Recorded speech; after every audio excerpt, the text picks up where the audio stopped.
Hello, hello. Happy Wednesday afternoon. It is Wednesday, right? I think it's Wednesday. Happy hump day.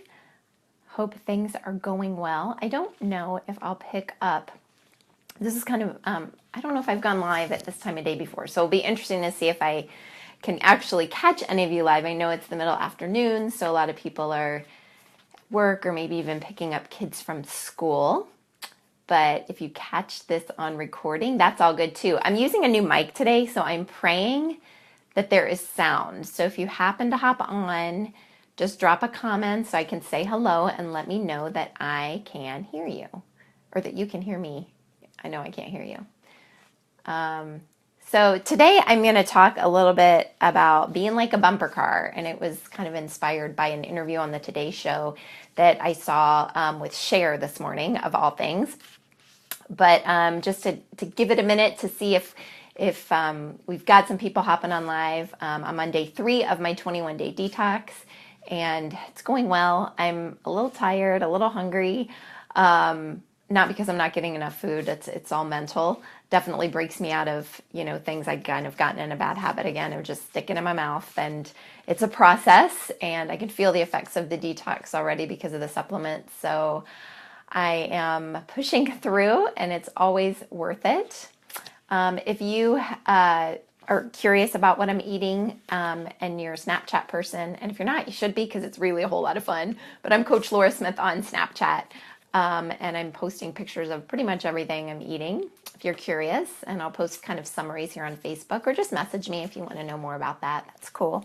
If we haven't met before, my name is Laura Smith, and my business is called Live Big Fitness. And I help you raise the bar on your fitness and nutrition, and in turn, help you improve other areas of your life, because it all can stem from that really strong foundation and really learning how to take care of yourself. So as I mentioned today, I'm going to talk about kind of resilience in the face of obstacles. And it was inspired by an interview I saw on the Today Show this morning with Cher, who is now, I guess, 65 years old. Definitely doesn't look it. And her passion for life and doing what she's doing definitely doesn't reflect her age. And she talked about not giving up, and how she she compared herself to like those little bumper cars that only go forward. So if you hit something, you bounce back, and you either just keep going at it again, or you have to find a different way around it. And I thought that was like, hey mom, of course my mother jumps on my live video, and hey Chris, how are you? So anyway, this analogy that Cher this morning compared herself to this bumper car who just kind of kept, would hit an obstacle and would kept either going back at it the same way or find another way around it. But giving up isn't in her vocabulary. She just absolutely will not give up. It's something that she won't consider. So it just got me to thinking, because I see a lot of people in my world sometimes quitting or giving up when they face an obstacle. And you might confront an obstacle, and you might even confront it a few times, and you might tell yourself that, it wasn't meant to be. I'm not meant to do this. I'm not good enough to do this. Like whatever it is, you have that talk going on in your head. And I'm sorry, that's just kind of a BS story you're telling yourself, right? God often puts challenges in our paths because we need to learn something or become stronger.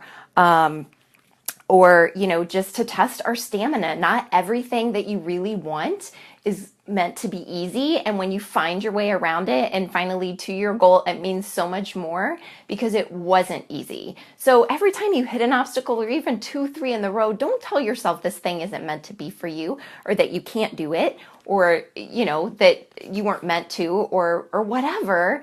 Because chances are you just need to go at it again. So I'm going to give you 2 things to do and 1 thing not to do when you run across something. And those of you that are on, Chris and Carol, if you can comment, if you can hear me fine, that would be great, because I have a new mic and I did test it out myself, but I kind of want to make sure it's working. So I would love to hear that you can hear me. And I assume since you're hanging out, you can kind of hear me. But anyway, the first thing, when something happens and you run into an obstacle, it's natural to kind of be upset, to be frustrated. So you do need to give yourself that minute to kind of feel what you're feeling acknowledge it, maybe shed a tear if it's a really big deal. For sure, maybe find a friend, or, if you're in a group or whatever the situation is, find somebody to vent to. Don't automatically go to Facebook and vent. It might not be the most appropriate thing for that. Later on, it might be when you want to share something about it in an effort to help other people. But just take that minute, no more than a day, and maybe feel it and acknowledge it and let yourself maybe grieve from it a little bit or whatever it is. Krista sent me a text and said, thanks, I can hear you. Great. You can actually comment on the video too, but thank you so much for doing that. So give yourself that minute, and then, use Cher's approach, like be like a bumper car. All right. So either go at it the same way again, because maybe you just need to give it a bigger effort, or maybe there's something about it that you need to tweak. You need to find a different way around the obstacle, a different way to come at it and find your way around it, a different angle. Perhaps your timing wasn't good and you just need to try different timing. But make sure that whatever you do, you don't give up. You just keep trying. If it's important enough to you, it will absolutely be worth it. And the third thing in terms of what not to do is don't retreat. Plug in to your support systems.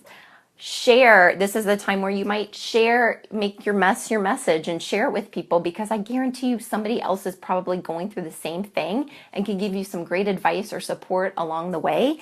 I find that a lot of people retreat when they're personally struggling with something because they are worried about maybe disappointing somebody else, disappointing the person. As a coach, I have a lot of clients who might be struggling personally, and we kind of go through this thing where the first time they fail or they retreat or they didn't do what they said they were going to do, instead of answering my messages of concern or whatever, they'll kind of retreat and not answer me and not talk to me because they fear disappointing me. And I always tell people, honestly,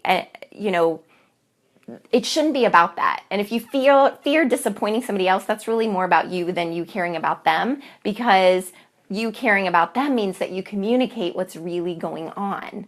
And that helps you work through it too. And again, you're probably not alone, because they might have experienced the same struggles and they can help you. So do not retreat. So just to review, when you face an obstacle, be like a bumper car, all right? Give yourself a minute or a day to feel, react, vent to a friend, or breathe, and then be like a bumper car. Go back at it, tweak it, find a different way around it. But whatever you do, don't give up and don't retreat. And so I just wanted to finish. I want to tell you a little story.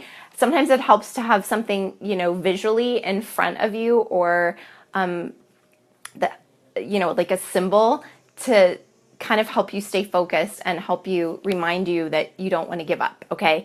So I'm going to and I wasn't sure that I'd do this, and I hope I can not get too emotional about it, but I've been kind of experimenting with, sets and things to put behind me in my videos. And I often have this sailboat. And so you might be like, what is the deal with the sailboat? Well, if you know me and you follow me, I'm a lake rat and I love water sports, and I do sail and I love that. And it's something I used to do with my dad.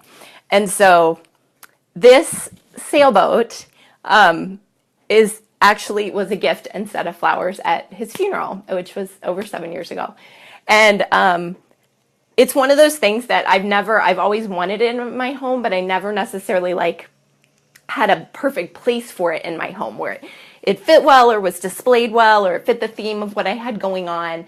But of course I wanted to keep it. So I just keep moving it around, and it ended up in my office, which is, new in the last year, or redone in the last year.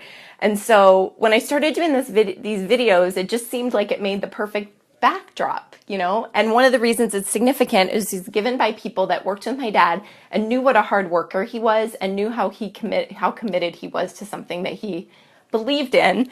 So it says, oh gosh, I didn't want this to happen, but there's a plaque on it and it says, "Good work, Captain."